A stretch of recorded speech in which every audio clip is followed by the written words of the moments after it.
ये एक ऐसे संघर्ष की कहानी है जो शायद हमारे दरवाजे पर दस्तक दे रहा है। तो सवाल ये उठता है कि क्या सच में किसी मंदिर का गिरता हुआ झंडा आने वाले एक बड़े युद्ध का सिग्नल हो सकता है? सुनने में थोड़ा अजीब लगता है ना? लेकिन इस भविष्यवाणी के मुताबिक यही वो घटना है जहां से सब कुछ शुरू होता है। तो आखिर ये भविष्यवाणी कहती क्या है? चलिए इसके दावों को एक-एक करके जरा बारीकी से समझते हैं।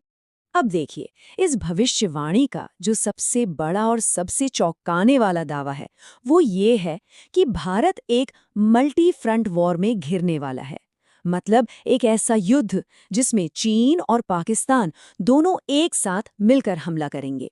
जरा सोचिए, इस दावे के कितने गहरे मायने हो सकते हैं। लेकिन इतनी बड़ी बात का, इतनी बड़ी भविष्यवाणी का आधार क्या है? कोई जियोपॉलिटिकल एनालिसिस, कोई खुफिया रिपोर्ट? जी नहीं।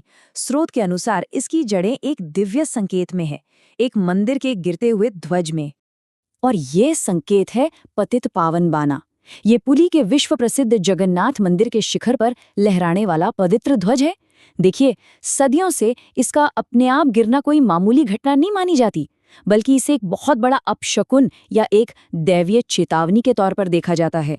स्रोत में इस बात को बिल्कुल सीधे सीधे कहा गया है, जब जगन्नाथ मंदिर से ध्वजा फटकर उड़ जाएगा, तब भक्त सोचेंगे प्रभु का अवतार होगा। मतलब इस एक घटना को सीधे सीधे भगवान के अवतार से जोड़ा जा रहा है। और रुकिए, बात यहीं खत्म नहीं होती। स्रोत का दावा है कि ये कोई एक बार की घटना नहीं है, बल्कि पिछले कुछ ही महीनों में ये ध्वज एक बार नहीं, 2 बार नहीं, बल्कि 3 बार गिर चुका है। और इसी वजह से इस संकेत को और भी ज्यादा गंभीर माना जा रहा है। तो ठीक है, अगर ये संकेत सच है तो आने वाले संघर्ष का मैदान कैसा दिखेगा? भविष्यवाणी के हिसाब से दुनिया 2 हिस्सों में बंट जाएगी। कौन किसकी तरफ होगा, इसकी भी एक साफ तस्वीर दी गई है। तस्वीर एकदम साफ है। एक तरफ है भारत अकेला, और उसके खिलाफ खड़ा है चीन, पाकिस्तान और उनके साथ साथ 12 दूसरे मुस्लिम देशों का एक बहुत बड़ा गठबंधन। लेकिन इस विशाल गठबंधन में भी 2 देश ऐसे हैं जो इस भविष्यवाणी के अनुसार इस पूरे हमले की अगुवाई करेंगे, मतलब मेन रोल में होंगे। और वो 2 देश हैं तुर्की और ईरान। स्रोत के हिसाब से यही दोनों इस पूरे गठबंधन के मुख्य रणनीतिकार और लीडर होंगे। तो एक तरफ तो युद्ध की तैयारी है, पर दूसरी तरफ कहानी में एक आध्यात्मिक मोड़ भी है। भविष्यवाणी ये कहती है कि ये सब तब तक शुरू नहीं होगा जब तक कल की अवतार के खास शर्त पूरी नहीं हो जाती।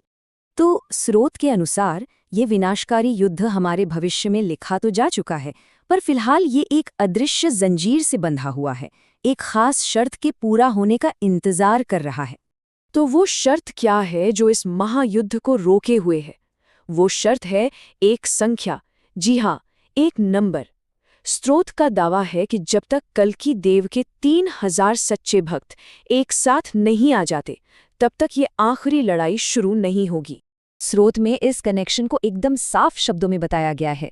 जिस दिन कल्कि देव के 3000 भक्त इकट्ठे हो जाएंगे, उसी दिन विश्व युद्ध लग जाएगा। मतलब भक्तों का इकट्ठा होना ही युद्ध शुरू होने का असली ट्रिगर है।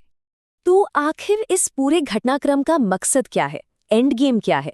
स्रोत के अनुसार ये एक 3 स्टेप प्रोसेस है। पहला कदम भक्तों का एक साथ आना, दूसरा कदम विनाशकारी युद्ध, और अंतिम लक्ष्य धर्म की स्थापना, यानी एक नए धार्मिक युग की शुरुआत करना। तो हमने देख लिया कि क्या होगा, कौन करेगा और क्यों होगा। अब आता है आखिरी और सबसे जरूरी सवाल, ये सब होगा कब? क्या कोई टाइमलाइन है?